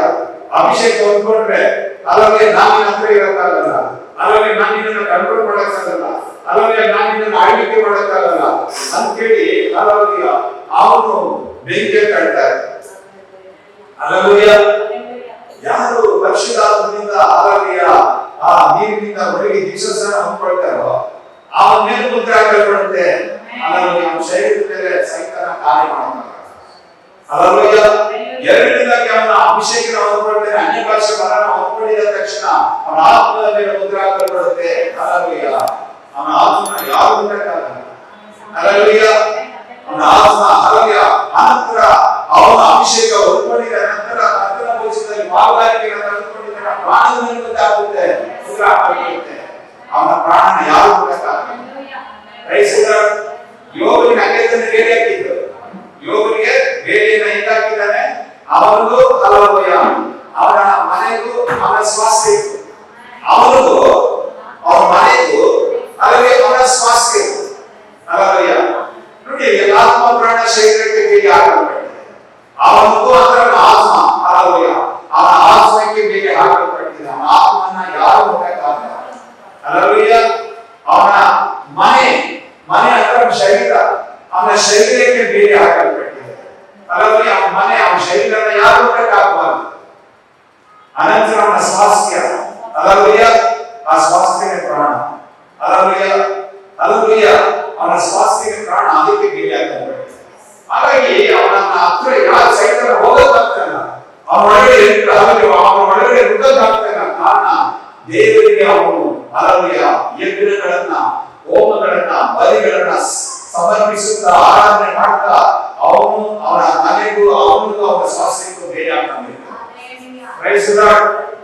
ಇದನ್ನ ನೀನು ಮಾಡ್ಕೊಳ್ತೀವಿ ಅಂತ ಹೇಳಿ ನಿನ್ನ ಸುತ್ತ ನಾನು ಬರದೇ ಬೇಲಿ ದೇವ್ರ ಹಾಕೊಳ್ತಾನೆ ಅಂತ ಹೇಳಿ ನಿನ್ನನ್ನ ಅಲ್ಲವೇ ದೇವರನ್ನ ಕಟ್ಕೊಳ್ಳೋದಕ್ಕಿಂತ ಮುಂಚೆ ನಿನ್ನನ್ನ ಮೂರ್ಛ ಆತ್ಮದಿಂದ ಆರೋಗ್ಯ ಕಟ್ಟಾಕ್ತಾನೆ. ನೀನು ಪ್ರೇಯರ್ ಮಾಡಬಾರ್ದು, ವಾಕ್ಯ ಓದಬಾರ್ದು, ಪ್ರಾರ್ಥನೆಗೆ ಹೋಗಬಾರ್ದು, ದೇವರನ್ನ ನೋಡಲೇಬಾರ್ದು ಅಂತ ಹೇಳಿ ಮೂರ್ಛ ಅಲ್ಲವೇ ಆತ್ಮ ನಿನ್ನ ಮೇಲೆ ಬಂದು ಅಲ್ಲವೇ ನಿನ್ನ ಬಂಧಿಸುತ್ತಿರುತ್ತೆ. ಅಲ್ಲವೇ ಆಗ ಅವನ ಶಿಷ್ಯರ ಹತ್ರ ಇವನನ್ನು ಕರ್ಕೊಂಡು ಹೋಗ್ತಾರೆ. ಅವ್ರ ತಂದೆ ಏನ್ ಮಾಡ್ತಾರೆ, ಮಗನನ್ನ ಅವನ ಯೇಸಪ್ಪನ ಶಿಷ್ಯರ ಜೊತೆ ಕರ್ಕೊಂಡು ಹೋಗ್ತಾರೆ.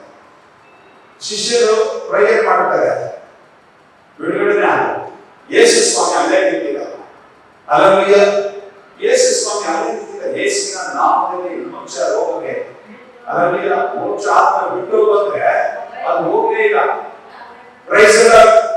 ಅವನು ಅಲ್ಲಿ ನೋಡದ ಬಿಡುಗಡೆ ಆಗ್ಲಿಲ್ಲ.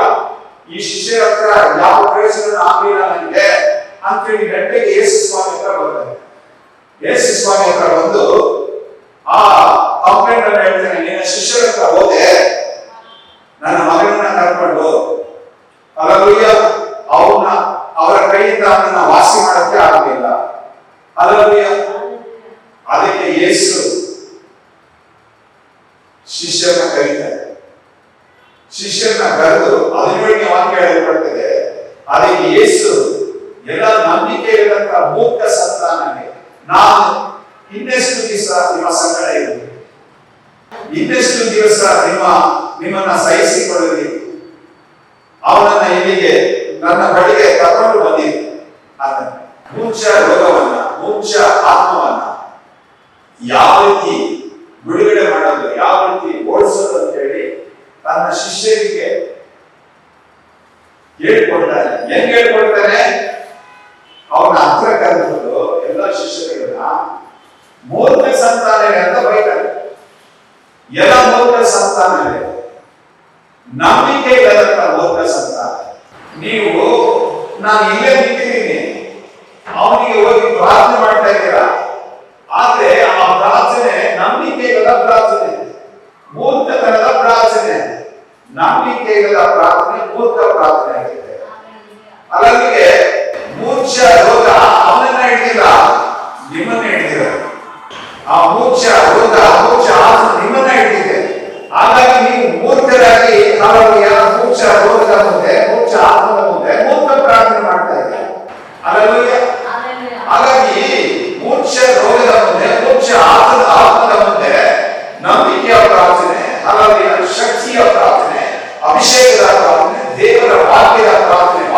ಹೋಗೋದ್ರಿಂದ ಅದು ಯೇಸುವಿನ ಹೆಸರಿನಲ್ಲಿ ಪ್ರಾರ್ಥಿಸಬೇಕಾಗುತ್ತೆ, ಅಭಿಷೇಕದಿಂದ ಪ್ರಾರ್ಥಿಸಬೇಕಾಗುತ್ತೆ, ಅಧಿಕಾರದಿಂದ ಪ್ರಾರ್ಥಿಸಬೇಕಾಗುತ್ತೆ, ಪ್ರವಾದನೆಯಾಗಿ ಪ್ರಾರ್ಥಿಸಬೇಕಾಗುತ್ತೆ. ಇಂಥ ಪ್ರಾರ್ಥನೆ ಮಾಡದೇ ಇರೋದ್ರಿಂದ ಆ ಮೋಕ್ಷ ರೋಗವನ್ನ ಬಿಟ್ಟೋಗ್ಲಿಲ್ಲ, ಆ ಮೋಕ್ಷ ಆತ್ಮವನ್ನ ಬಿಟ್ಟೋಗ್ಲಿಲ್ಲ. ನಿಮ್ಮ ಪ್ರಾರ್ಥನೆ ನಂಬಿಕೆ ಇಲ್ಲದ ಅದು ಮೂರ್ಖ ಪ್ರಾರ್ಥನೆ ಆಗಿದೆ. ಇವತ್ತು ನಾವು ಅನೇಕ ಪ್ರಾರ್ಥನೆಗಳನ್ನ ಮಾಡ್ತೇವೆ, ಸೇವೆಯನ್ನ ಮಾಡ್ತೇವೆ, ಯಾವುದೋ ಬಿಡುಗಡೆ ಸೇವೆ ಇರಲ್ಲ, ಪ್ರಾರ್ಥನೆ ಬಿಡುಗಡೆ ಇರಲ್ಲ. ಯಾಕೆಂದ್ರೆ ನಾವು ಹಲವೆಯ ಮೂರ್ಖ ಪ್ರಾರ್ಥನೆ ಮಾಡುವ. ಅದಕ್ಕಾಗಿನೇ ದೇವರು ಅವರಿಗೆ ನಾವು ಹೇಳ್ಕೊಡ್ತೇನೆ, ನೀವು ಮೂರ್ಖ ಪ್ರಾರ್ಥನೆ ಮಾಡಿರೋದ್ರಿಂದ, ನಂಬಿಕೆ ಇಲ್ಲದ ಪ್ರಾರ್ಥನೆಯನ್ನ ಮಾಡಿರೋದ್ರಿಂದ ಈ ಜನ್ಮ ಬಿಟ್ಟು ಹೋಗ್ತಿಲ್ಲ, ಅವನಿಗೆ ಬಿಡುಗಡೆ ಆಗುತ್ತೆ. ದೇವರು ಹೇಳ್ತೇನೆ, ಎಲ್ಲ ನಂಬಿಕೆ ಇಲ್ಲದ ಮೂರ್ಖ ಸಂತಾನ, ಒಂದು ಸಂತಾನದ ಆತ್ಮ, ಮೂರ್ಖ ಒಂದು ಸಂತಾನದ ಆತ್ಮ. ಹಾಗಾಗಿ ಮೂರ್ಖ ಆತ್ಮ ನಾವು ಪ್ರಾರ್ಥನೆ ಸರಿಯಾಗಿ ಮಾಡಲಿಲ್ಲ ಅಂದ್ರೆ ಮೂರ್ಖದ ಪ್ರಾರ್ಥನೆ ಆಗಿದೆ. ಹಾಗಾಗಿ ನಾವು ಹೆಚ್ಚಾಗಿ ಅನ್ಯ ಭಾಷೆ ಮಾತನಾಡಿ ದೇವರ ವಾಕ್ಯವನ್ನ ಚೆನ್ನಾಗಿ ಓದಿ ನೀನು ಪ್ರಾರ್ಥಿಸುವಾಗ ಅದು ನಂಬಿಕೆಯ ಪ್ರಾರ್ಥನೆ, ಬಲವುಳ್ಳ ಪ್ರಾರ್ಥನೆ ಆಗಿದೆ, ಅತ್ಯಾಸಕ್ತಿಯ ಪ್ರಾರ್ಥನೆ ಆಗಿದೆ, ಬಿಡುಗಡೆಯ ಪ್ರಾರ್ಥನೆ ಆಗಿದೆ, ಅಭಿಷೇಕದ ಪ್ರಾರ್ಥನೆ ಆಗಿದೆ, ಅದ್ಭುತ ಮಾಡುವಂತ ಪ್ರಾರ್ಥನೆ ಆಗಿದೆ, ಸಾಹಸ ಮಾಡುವಂತ ಪ್ರಾರ್ಥನೆ ಆಗಿದೆ. ಹಲ್ಲೆಲೂಯಾ. ದೇವರಿಗೆ ಮಹಿಮೆ ಉಂಟು ಮಾಡುವಂತ ಪ್ರಾರ್ಥನೆ ಆಗಿದೆ. ಹಾಗಾಗಿ ಇಲ್ಲಿ ಅವರ ತಂದು ಬೈದು ಇನ್ನೊಂದು ಮಾತಾಡ್ತೇನೆ, ಇನ್ನೆಷ್ಟು ದಿನ ನಾನು ನಿಮ್ಮ ಸಂಗಡ ಇರ್ತೇನೆ. ಯೇಸು ಸ್ವಾಮಿ ಹಲವೆಯ ಒಂದು ಶಿಷ್ಯನ ಕೂಡ, ದೇವ ಜನಗಳ ಕೂಡ ಹಲವೆಯ ಆತನು ಸ್ವಲ್ಪ ದಿನ ಮಾತ್ರ ಇರ್ತಾರೆ, ಯಾವಾಗಲೂ ನಾವು ಕೂಡ ಇರ್ತೀನಿ ಅಂತ ಹೇಳೋದು. ನಿಮ್ಗೆ ಕಲಿಸಿಕೊಳ್ಳೋದಕ್ಕೆ ಮಾತ್ರ ಯೇಸಪ್ಪ ನೀವು ಕೂಡ ಇರ್ತಾರೆ. ಎಲ್ಲ ನೀವು ತಿಳ್ಕೊಂಡ ಮೇಲೆ ಹಾಗೆ ನೀವು ಒಬ್ಬರೇ ಸೇವೆ ಮಾಡಿ. ಹಲ್ಲೆಲೂಯಾ. ನೀವು ಒಬ್ಬರನ್ನೇ ಕಲಿಸ್ತಾನೆ ಸೇವೆ. ಹಲ್ಲೆಲೂಯಾ. ಯೇಸು ಸ್ವಾಮಿ 3.5 ವರ್ಷ ತನ್ನ ಶಿಷ್ಯರ ಜೊತೆ ಇದ್ದಾನೆ. 3.5 ವರ್ಷ ಆದ್ಮೇಲೆ ಪರಲೋಕಕ್ಕೆ ಹೋದ. ಹಲ್ಲೆಲೂಯಾ. ಅನಂತರ ತನ್ನ ಶಿಷ್ಯರುಗಳು ಅವರಾಗಿ ಯೇಸು ಸ್ವಾಮಿ ಇಲ್ಲದೆ ಪರಿಶುದ್ಧಾತ್ಮನ ಅಭಿಷೇಕದಿಂದ ಸೇವೆ ಮಾಡಿ. ಹಲ್ಲೆಲೂಯಾ. ಅದ್ಭುತ ಕಾರ್ಯಗಳನ್ನ ಮಾಡಿದ, ಸೂಚಕ ಕಾರ್ಯಗಳನ್ನ ಮಾಡಿದ. ಯೇಸು ಸ್ವಾಮಿ ಇದ್ದರೆ ಯಾವ ಅದ್ಭುತ ಮಾಡಲಿಲ್ಲ.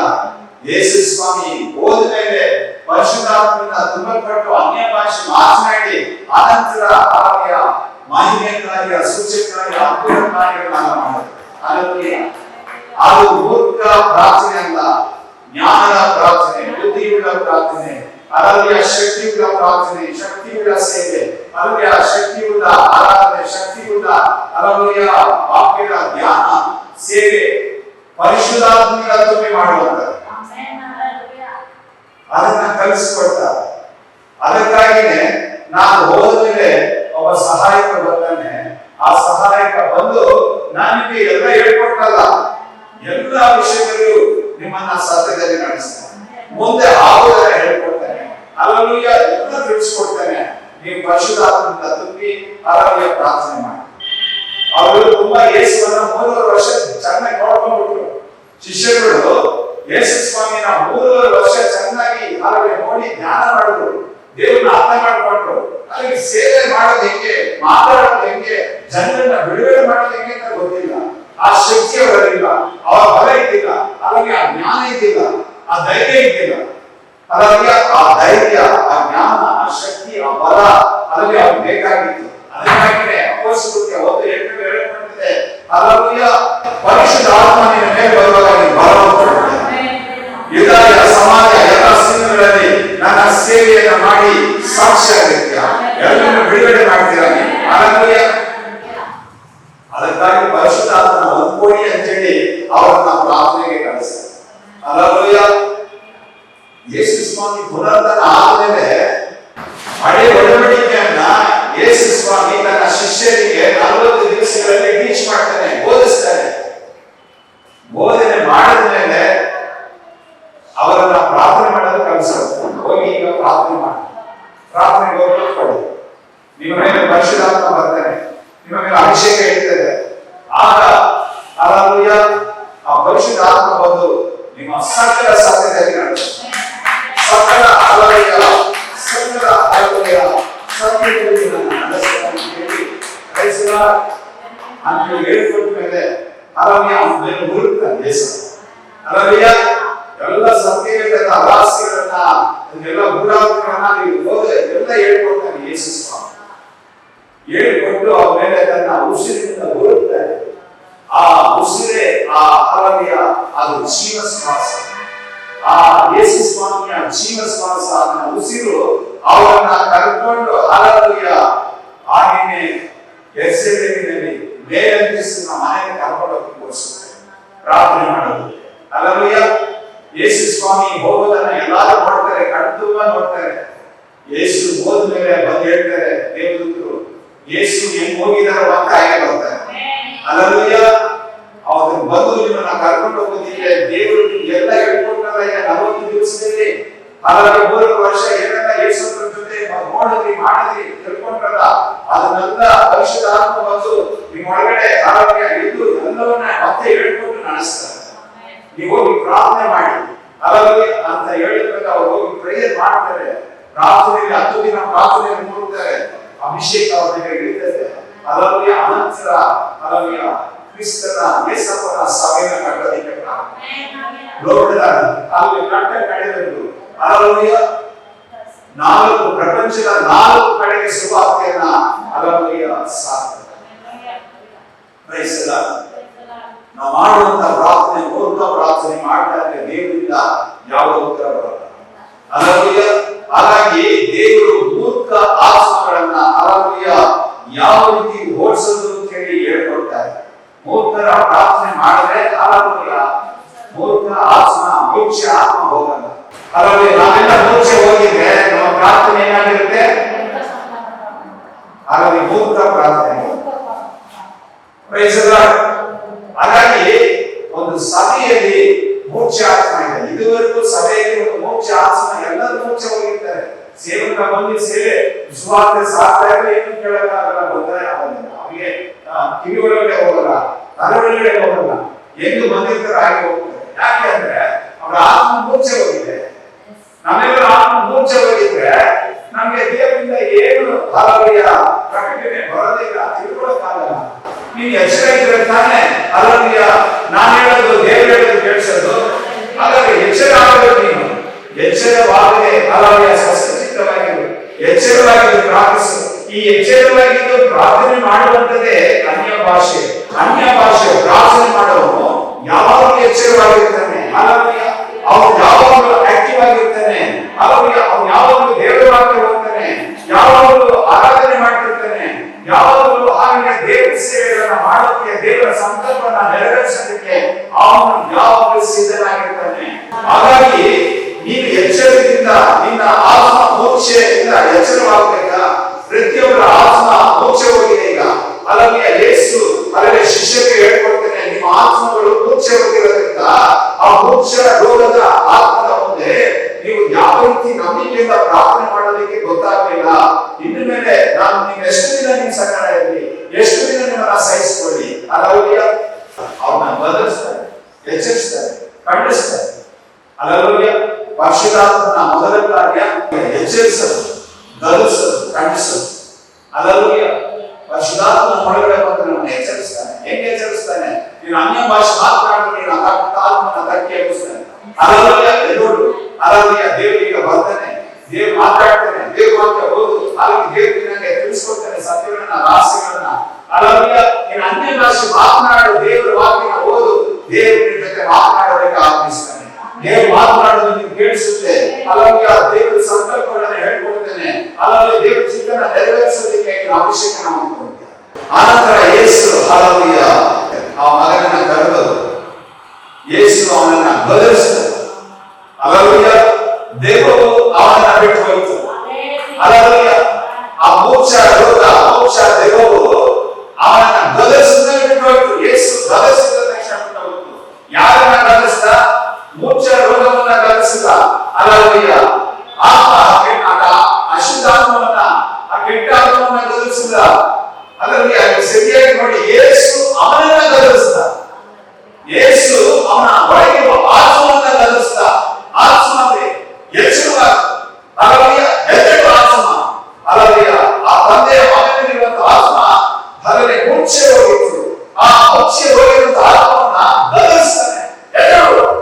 ಹೆಚ್ಚಿಬಾರದು. ಹಾಲೆಲೂಯ. ಗದರಿಸುವಾಗ ದೆವ್ವ ಹಾಲೆಲೂಯ ಆ ಆತ್ಮವನ್ನ ಬಿಟ್ಟು ಹೋಗುತ್ತೆ. ಹಾಲೆಲೂಯ. ಆ ಆತ್ಮವನ್ನ ಬಿಟ್ಟು ಹೋಗುತ್ತೆ. ಆ ಕ್ಷಣವೇ ಆ ಭೂಮಿಗೆ ಸ್ವಸ್ಥವಾಯಿತು. ಆ ಕ್ಷಣವೇ ಅವನಿಗೆ ಜ್ಞಾನ ಬಂತು. ಆ ಕ್ಷಣವೇ ಅವನಿಗೆ ಅರಿವು ಬಂತು. ಆ ಕ್ಷಣವೇ ಯೇಸುವನ್ನು ನೋಡಿಬಿಟ್ಟ. ಆತನ ಮನಕಟ್ಟುಗಳು ತೆರೆಯಲ್ಪಟ್ಟು, ಅವನ ಆತ್ಮಕ್ಕೆ ಕಣ್ಣು ತೆರೆಯಲ್ಪಟ್ಟು, ಬಾಯಿ ತೆರೆಯಲ್ಪಟ್ಟು, ಕಿವಿ ತೆರೆಯಲ್ಪಟ್ಟು, ಹಾಲೆಲೂಯ, ಅವನು ದೇವರನ್ನ ಯೇಸಪ್ಪನ ನೋಡಲಿಕ್ಕೆ ಒಂದು ಮೋಕ್ಷ ಆತ್ಮ ನನ್ನ ಆತ್ಮದಿಂದ ಹೊರಗೆ ಹೋದ ತಕ್ಷಣ ಹಾಲೆಲೂಯ ನನ್ನ ಆತ್ಮ ದೇವರನ್ನ ಕೊಂಡಾಡುತ್ತೆ, ದೇವರನ್ನ ಆರಾಧಿಸುತ್ತೆ, ಹಾಲೆಲೂಯ, ದೇವರನ್ನ ಮಹಿಮೆ ಪಡಿಸುತ್ತೆ. ಎಲ್ಲ ಟ್ರೈನಿಂಗ್ ಕೊಡ್ತಾನೆ, ಹೇಳ್ಕೊಡ್ತಾನೆ, ಎಲ್ಲ ಮೂರ್ಖ ಸಂತಾನ ಅಂತ ಹೇಳ್ತಾನೆ. ಅಂದ್ರೆ ನಮ್ಮ ಪ್ರಾರ್ಥನೆ ಮೂರ್ಖ ಪ್ರಾರ್ಥನೆ ಮಾಡ್ತಾ ಇತ್ತು. ಶಿಷ್ಯರುಗಳೆಲ್ಲ ಮೂರ್ಖರಾಗಿ ಮೂರ್ಖ ಪ್ರಾರ್ಥನೆ ಮಾಡ್ತಾ ಇದ್ರು. ಜ್ಞಾನದ ಪ್ರಾರ್ಥನೆ, ಬುದ್ಧಿಯ ಪ್ರಾರ್ಥನೆ, ಹಾಲೆಲೂಯ, ತಿಳುವಳಿಕೆ ಪ್ರಾರ್ಥನೆ, ಹಾಲೆಲೂಯ, ಎಚ್ಚರಿಕೆಯ ಪ್ರಾರ್ಥನೆ ಹೇಗೆ ಮಾಡೋದು, ಹಾಗಾಗಿ ಎಚ್ಚರಿಕೆಯ ಸೇವೆ ಹೇಗೆ ಮಾಡೋದು ಅನ್ನೋದನ್ನ ಹೇಳ್ಕೊಡ್ತಾ ಇದ್ದಾನೆ ಯೇಸು. ಹಾಲೆಲೂಯ, ಪರಿಶುದ್ಧ ಆತ್ಮನಿಗೆ ಸ್ತೋತ್ರವಾಗಲಿ. ಅನಂತರ ಹಾಲೆಲೂಯ ಅವನನ್ನ ಯೇಸು ಹಾಲೆಲೂಯ ಒಬ್ಬರೇ ಇರ್ತಾರೆ. ಯೇಸು ಒಬ್ಬರೇ ಇದ್ದಾಗ ಎಲ್ಲ ಶಿಷ್ಯರು ಯೇಸು ಹತ್ರ ಹೋಗ್ತಾರೆ. ಏಕಾಂತವಾಗಿ ಯೇಸು ಇರ್ತಾನೆ. ಆ ಮೋಕ್ಷ ಹಾಲೆಲೂಯ ಹೋಗಿ ಆ ಮಗ ತಂದೆ ಮಗ ಎಲ್ಲ ಚೆನ್ನಾಗಿ ಆಗ್ತಾರೆ. ಅವ್ರ ಮನೆ ಹೊರಟೋಗ್ತಾರೆ, ಎಲ್ಲರ ಮನೆ ಹೊರಟೋಗ್ತಾರೆ. ಇಲ್ಲಿ ಯೇಸು ಒಬ್ಬನೇ ಇದ್ದಾಗ ಎಲ್ಲ ಶಿಷ್ಯರು ಅವರ ಯೇಸು ಹತ್ರ ಹೋಗ್ತಾರೆ. ಹೋಗಿ ಯೇಸಪ್ಪ, ಯೇಸುವೇ, ಗುರುವೇ, ಆ ಮೋಕ್ಷ ಹಾಲೆಲೂಯ ಆತ್ಮವನ್ನ, ಆ ದೆವ್ವವನ್ನ ಬಿಡಿಸೋದಿಕ್ಕೆ ನಮ್ಮಿಂದ ಯಾಕೆ ಆಗಲಿಲ್ಲ? ಆ ಕೆಟ್ಟ ಆತ್ಮವನ್ನ, ಅಶುದ್ಧ ಆತ್ಮವನ್ನ ಬಿಡಿಸೋದಿಕ್ಕೆ ನಮ್ಮಿಂದ ಯಾಕೆ ಆಗಲಿಲ್ಲ? ನಾನೇ ಬಿಡಿಸೋಕ್ಕಾಗಲಿಲ್ಲ ಅಂತ ರಹಸ್ಯನ ಕೇಳ್ಕೊಳ್ತಾ ಇದ್ದಾರೆ. ಯಾಕೆ ಬಿಡಿಸಕ್ಕಾಗಲಿಲ್ಲ? ನೀನ್ ಹೇಳಿದ ಹೊರಗ್ತಿಲ್ಲ, ನೀನ್ ಗದರಿಸಿದ ಬಿಟ್ಟೋಗ್ತದ, ನಾವು ಗದರಿಸ್ತೀವಿ, ನಾವು ನಿನ್ನ ಹೆಸರು ಹೇಳ್ತೀವಿ, ಆದ್ರೆ ಹೋಗ್ಲಿಲ್ಲ. ಹಾಲೆಲೂಯ, ಇದರಲ್ಲಿ ಏನು ಸತ್ಯ, ಇದರಲ್ಲಿ ಏನು ರಹಸ್ಯ ಅಂತೇಳಿ ಶಿಷ್ಯರ ಹತ್ರ ಯೇಸು ಹತ್ರ ಶಿಷ್ಯರು ಹೇಳ್ತಾರೆ. ಕ್ರೈಸ್ತ ಆಗ ಯೇಸು ಹೇಳ್ಕೊಡ್ತಾನೆ ಅವರಿಗೆ, ನಿಮ್ಮ ನಂಬಿಕೆ ಕಡಿಮೆ ಆಗಿರುವುದರಿಂದಲೇ ಆಗಲಿಲ್ಲ. ನಂಬಿಕೆ ಇಲ್ಲ ಅಂದ್ರೆ ಹಾಲೆಲೂಯ ದೆವ್ವನೂ ಹೋಗಲ್ಲ, ಯಾರಿಗೂ ಆಗಲ್ಲ, ಪರಲೋಕ ತೆರೆದುಕೊಳ್ಳಲ್ಲ, ಪರಲೋಕದಿಂದ ಯಾವುದೇ ಆಶೀರ್ವಾದ ಬರಲ್ಲ. ದೇವರ ಹತ್ರ ನಿನ್ನ ಕಡೆ ಹೋಗೋದೇ ಇಲ್ಲ. ಹಾಗಾಗಿ ದೇವರ ಕಿವಿಗೆ ನೀನು ಪ್ರಾರ್ಥನೆ ಬಿಡೋದೇ ಇಲ್ಲ.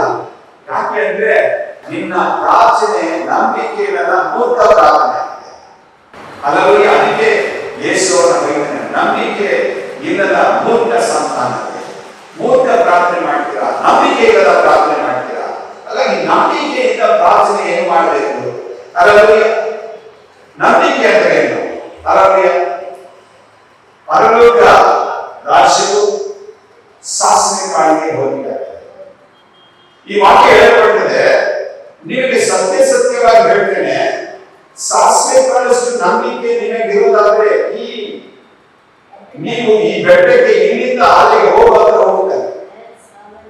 ಅಂದ್ರೆ ನಂಬಿಕೆಯಿಂದ ನೀವು ಪ್ರೇಯರ್ ಮಾಡಿದ್ರೆ ಈ ದೆವ್ವ ಹೋಗುತ್ತೆ, ಈ ಮೋಕ್ಷ ಆತ್ಮ ಬಿಟ್ಟು ಹೋಗುತ್ತೆ. ಹಾಲೆಲೂಯ, ಬೆಟ್ಟದಂತಿರುವಂತ ಮೋಕ್ಷ ಆತ್ಮ, ಬೆಟ್ಟದಂತಿರುವಂತ ರೋಗ, ಬೆಟ್ಟದಂತಿರುವಂತ ದೆವ್ವ, ಬೆಟ್ಟದಂತಿರುವಂತ ಸಮಸ್ಯೆ, ಬೆಟ್ಟದಂತಿರುವಂತ ಕಾಯಿಲೆಗಳು, ಬೆಟ್ಟದಂತಿರುವಂತ ಹಾಲೆಲೂಯ ಕಷ್ಟಗಳು, ಸಂಕಟಗಳು, ಹಾಲೆಲೂಯ ಅದು ನಿನ್ನ ಬಿಟ್ಟು ಹೋಗ್ಬೇಕಂದ್ರೆ ನಿನ್ನ ಮೋಕ್ಷ ರೋಗದಿಂದ ಹೊರಗಡೆ ಬಾ, ಮೋಕ್ಷದಿಂದ ಹೊರಗಡೆ ಬಾ, ಎಚ್ಚರವಾಗಿ ಪ್ರಾರ್ಥಿಸು. ಹಾಲೆಲೂಯ, ಸ್ವಸ್ಥಚಿತ್ತವಾಗಿ ಪ್ರಾರ್ಥಿಸು. ಹಾಲೆಲೂಯ, ಅತ್ಯಾಸಕ್ತಿಯಿಂದ ಪ್ರಾರ್ಥಿಸು. ಈ ಪ್ರಾರ್ಥನೆ ಅನ್ಯ ಭಾಷೆ ಅಲ್ಲ, ಈ ಪ್ರಾರ್ಥನೆ ವ್ಯಕ್ತಿಯ ಪ್ರಾರ್ಥನೆ, ಈ ಪ್ರಾರ್ಥನೆಯ ಅಭಿಷೇಕದ ಪ್ರಾರ್ಥನೆ, ಈ ಪ್ರಾರ್ಥನೆಯ ದೇವರಾತ್ಮನ ಪ್ರಾರ್ಥನೆ, ಈ ಪ್ರಾರ್ಥನೆ ನಂಬಿಕೆಯ ಪ್ರಾರ್ಥನೆ. ಹಾಲೆಲೂಯ, ಸಾಸಿವೆ ಕಾಳಿಸು ನಂಬಿಕೆ ಬರೋದಾದ್ರೆ ಹಾಲೆಲೂಯ ಈ ದೆವ್ವವನ್ನು ಓಡಿಸ್ತದೆ. ಅಂದ್ರೆ ಸಾಸಿವೆ ಕಾಳಿಸು ನಂಬಿಕೆ ಅಂದ್ರೆ ಸಾಸಿವೆನ ಯಾವ ರೀತಿಗೆ ಹೇಳ್ತಾ ಇದ್ದಾನೆ? ಪರಲೋಕ ರಾಜ್ಯವು ಸಾಸಿವೆ ಕಾಳಿಗೆ ಹೋಲಿಕೆಯಾಗಿದೆ. ಪರಲೋಕ ರಾಜ್ಯವು ಹಾಲೆಲೂಯ ಸಾಸಿವೆ ಕಾಳಿಗೆ ಹೋಲಿಕೆಯಾಗಿದೆ. ಈ ಪರಲೋಕ ರಾಜ್ಯದಲ್ಲಿ ಹಾಲೆಲೂಯ ಎಲ್ಲ ಆಶೀರ್ವಾದನ ಪಡ್ಕೊಳ್ಬೇಕು ಅನ್ನೋದಾದ್ರೆ ನಿನ್ನ ಆಶೀರ್ವಾದ, ನಿನ್ನ ಬಿಡುಗಡೆ, ನಿನ್ನ ಸ್ಥಾನ, ಮಾನ, ಗೌರವ, ನಿನ್ನ ಮಹಿಮೆ, ನಿನ್ನ ಔಷಧಿ ಎಲ್ಲ ಪರಲೋಕ ರಾಜ್ಯದಲ್ಲಿದೆ. ಅದರಿಂದ ನೀನು ಎಲ್ಲವನ್ನ ಪಡ್ಕೊಳ್ಬೇಕನ್ನೋದಾದ್ರೆ ನೀನ್ ನಂಬಿಕೆಯಿಂದ ಪರಲೋಕ ರಾಜ್ಯಕ್ಕೆ ಹೋಗ್ಬೇಕು. ಆ ಪರಲೋಕ ರಾಜ್ಯಕ್ಕೆ ಹೋಗ್ಬೇಕನ್ನೋದಾದ್ರೆ ನಿನ್ಗೆ ಸಾಸಿವೆ ಕಾಳಷ್ಟು ನಂಬಿಕೆ ಇದ್ರೆ ಸಾಕು, ಪರಲೋಕ ರಾಜ್ಯದಲ್ಲಿ ಒಂದು ಆಶೀರ್ವಾದ ನೀವು ಮಾಡ್ಕೋಬಹುದು. ಹಲ್ಲೆಲೂಯಾ. ಆ ಸಾಸಿವೆ ಕಾಳಷ್ಟು ನಂಬಿಕೆ, ಹಲ್ಲೆಲೂಯಾ. ನಿನ್ನ ನಂಬಿಕೆ ಸಾಸಿವೆ ಕಾಳಷ್ಟು ಎಷ್ಟು ಚಿಕ್ಕದಾಗಿದೆ. ಸಾಸಿವೆ ಕಾಳು ಎಷ್ಟು ಚಿಕ್ಕದಾಗಿದೆ, ತುಂಬಾ ಚಿಕ್ಕದು. ನಿನ್ನ ಕೈಯಲ್ಲಿ ಅದನ್ನ ಪುಡಿ ಮಾಡಕ್ಕಾಗಲ್ಲ, ಕೈಗೆ ಸಿಗಲ್ಲ. ಹಲ್ಲೆಲೂಯಾ. ಅದು ಪುಡಿ ಆಗಬೇಕು. ನೀನ್ ಹೇಳಿದ್ದು ಕೇಳಬೇಕಂದ್ರೆ ಆ ಸಾಸಿವೆ ಕಾಳನ್ನ ರುಚಿನ ನೋಡ್ಬೇಕು. ಆ ಸಾಸಿವೆ ಕಾಳನ್ನ ಅದರ ಒಂದು ಸುಗಂಧನ, ಸಾಸಿವೆ ಕಾಳಲ್ಲಿ ಒಂದು ಸುಗಂಧ ಇದೆ, ಒಂದು ವಾಸನೆ ಇದೆ. ಆ ವಾಸನೆನ ನೀನು ರುಚಿ ನೋಡ್ಬೇಕು. ಆ ಸಾಸಿವೆ ಕಾಳಿನ ರುಚಿಯನ್ನ ನೋಡ್ಬೇಕು ಅನ್ನೋದಾದ್ರೆ ಹಲ್ಲೆಲೂಯಾ, ಆ ಸಾಸಿವೆ ಕಾಳನ್ನ ಏನ್ ಮಾಡ್ಬೇಕು? ನೀನು ಒಗ್ಗರಣೆ ಎಣ್ಣೆ ಒಳಗೆ ಹಾಕಿದಾಗ ಅದು ಮುಳುಗಾಡುತ್ತೆ ನಿನ್ನ ಮುಂದೆ. ಹಲ್ಲೆಲೂಯಾ. ಚಟಪಟ ಚಟಪಟ ಚಟಪಟ ಅಂತ ಹೇಳಿ ಹಲ್ಲೆಲೂಯಾ. ಆ ಎಣ್ಣೆಯಲ್ಲಿ ನಿನ್ನ ಹಲ್ಲೆಲೂಯಾ ಸಾಸಿವೆ ಕಾಳನ್ನ ಹಾಕಿದಾಗ ಅದು ನಿನಗೆ ಉತ್ತರ ಕೊಡುತ್ತೆ. ಹಲ್ಲೆಲೂಯಾ. ಹಲ್ಲೆಲೂಯಾ. ವಿರೋಧಿತ ನಿನ್ನ ನಂಬಿಕೆಗೆ ಎಣ್ಣೆ ಬೇಕಾಗಿದೆ. ಆ ಎಣ್ಣೆನೆ ಅನ್ಯ ಭಾಷೆ, ಆ ಎಣ್ಣೆನೆ ಅಭಿಷೇಕ. ಹಲ್ಲೆಲೂಯಾ. ನೀನು ವಾಕ್ಯ ಇರುವುದೇ ಹಲ್ಲೆಲೂಯಾ ನಂಬಿಕೆ. ಹಲ್ಲೆಲೂಯಾ. ನಂಬಿಕೆನೆ ಏನಾಗಿದೆ ಹೇಳಿ? ಸಾಸಿವೆ ಕಾಳಷ್ಟು ನಂಬಿಕೆ ಅಂದ್ರೆ ನಂಬಿಕೆ ಯಾವುದಕ್ಕೆ ಹೋಲಿಕೆ ಆಗಿದೆ ಅಂದ್ರೆ ದೇವರ ವಾಕ್ಯಕ್ಕೆ. ನಿನ್ನ ನಂಬಿಕೆಯಲ್ಲಿ ದೇವರ ವಾಕ್ಯ ಇದ್ರೆ ಹಲ್ಲೆಲೂಯಾ ನೀನು ಎಲ್ಲವನ್ನ ಮಾಡಬಹುದು. ಈ ದೇವರ ವಾಕ್ಯ ಹೇಳ್ತದೆ ಹಲ್ಲೆಲೂಯಾ, ನಿಮಗೆ ಸತ್ಯವಾಗಿ ಹೇಳ್ತೇನೆ, ಸಾಸಿವೆ ಕಾಳಷ್ಟು ನಂಬಿಕೆ ನಿಮಗಿರುವುದಾದ್ರೆ ಈ ಬೆಟ್ಟಕ್ಕೆ ಇಲ್ಲಿಂದ ಹಾಗೆ ಹೋಗುವಂತೆ ಹೋಗ್ಬಿಡುತ್ತೆ. ಹಾಗೆ ಅದು ಹೋಗುತ್ತೆ. ನಿಮ್ಮ ಕೈಯಿಂದ ಆಗದೇ ಇರುವಂತದ್ದು ಒಂದು ಇಲ್ಲ. ನೀವು ಹೇಳ್ತೇನೆ, ನಂಬಿಕೆ ನಿನಗಿರೋದಾದ್ರೆ ಹಲ್ಲೆಲೂಯಾ ಬೆಟ್ಟ ಹೋಗುತ್ತೆ. ನಿನ್ನ ಕೈಯಿಂದ ಎಲ್ಲ ಆಗುತ್ತೆ. ನಿನ್ನ ಕೈಯಿಂದ ಆಗದೇ ಇರೋದು ಒಂದಿಲ್ಲ. ಕೈ ಅಂದ್ರೆ ಈ ಕೈಯಲ್ಲ, ಹಲ್ಲೆಲೂಯಾ. ಕೈ ಅಂದ್ರೆ ಈ ಕೈಯಲ್ಲ, ಹಲ್ಲೆಲೂಯಾ. ನಿನ್ನ ಆತ್ಮ ಒಂದು ಕೈ ಅಂತ ಎಲ್ಲೆಲ್ಲಿ ಸಂವೇದನೆಯಲ್ಲಿ ಬರುತ್ತೋ ಅದೆಲ್ಲ ಆತ್ಮಕ್ಕೆ ಸಂಬಂಧಪಟ್ಟದ್ದು. ನಿನ್ನ ಪ್ರಾರ್ಥನೆ ಆತ್ಮದಿಂದ ಪ್ರಾರ್ಥಿಸಬೇಕು. ನೀನು ವಾಕ್ಯ ಓದಬೇಕಾದ್ರೆ ಆತ್ಮದಿಂದ ಓದಬೇಕು. ಹಲ್ಲೆಲೂಯಾ. ವಾಕ್ಯ ನಿನ್ನ ಪ್ರಾರ್ಥನೆಯಲ್ಲಿ ಹಲಗೆ ಎಚ್ಚರಿಕೆ ಪ್ರಾರ್ಥನೆ ಇರುವುದು ಮಾಡೋದಾದ್ರೆ, ಈ ನಂಬಿಕೆಯ ಪ್ರಾರ್ಥನೆ ಮಾಡೋದಾದ್ರೆ ನಿನ್ನ ಪ್ರಾರ್ಥನೆಯಲ್ಲಿ ನಂಬಿಕೆ ಇರಬೇಕು. ಆ ನಂಬಿಕೆಗೆ ದೇವರ ವಾಕ್ಯ, ಆ ವಾಕ್ಯಕ್ಕೆ ಯೇಸು, ಹಲ್ಲೆಲೂಯಾ ಯೇಸಪ್ಪ ನಿನ್ನ ಪ್ರಾರ್ಥನೆಯಲ್ಲಿ ಇರೋದಾದ್ರೆ ಅಲ್ಲಿ ಬೆಟ್ಟ ನಿನ್ನ ಮುಂದೆ ನಿಲ್ಲಲ್ಲ. ಹಲ್ಲೆಲೂಯಾ. ಬೆಟ್ಟ ನಿನ್ನನ್ನ ನೋಡಿ ಹೋಗ್ತಾ ಇರ್ತದೆ, ಸಮಸ್ಯೆಗಳು ನಿನ್ನನ್ನ ನೋಡಿ ಹೋಗ್ತವೆ. ಇವತ್ತು ನಿನ್ನ ಪ್ರಾರ್ಥನೆಯಲ್ಲಿ ಹಲ್ಲೆಲೂಯಾ ವಾಕ್ಯದ ಪ್ರಾರ್ಥನೆ ಮಾಡು. ಆ ವಾಕ್ಯ ಎಲ್ಲಿದೆಯೋ ಅಲ್ಲಿ ನಂಬಿಕೆ ಇರುತ್ತೆ. ಆ ವಾಕ್ಯಕ್ಕೆ ಯೇಸುವೆ ನಂಬಿಕೆಗೆ ಯೇಸು ಹಲ್ಲೆಲೂಯಾ ಅಪ್ಪ ಹಲ್ಲೆಲೂಯಾ ಏನಾಗಿದ್ದಾನೆ? ಹಲ್ಲೆಲೂಯಾ ಆಧಾರವಾಗಿದೆ. ಹಲ್ಲೆಲೂಯಾ. ನಿನ್ನ ಪ್ರಾರ್ಥನೆಯಲ್ಲಿ ವಾಕ್ಯವನ್ನ ಇಟ್ಟು ಪ್ರಾರ್ಥನೆ. ನಿನ್ನ ಪ್ರಾರ್ಥನೆಯಲ್ಲಿ ವಾಕ್ಯ ಇರಬೇಕು.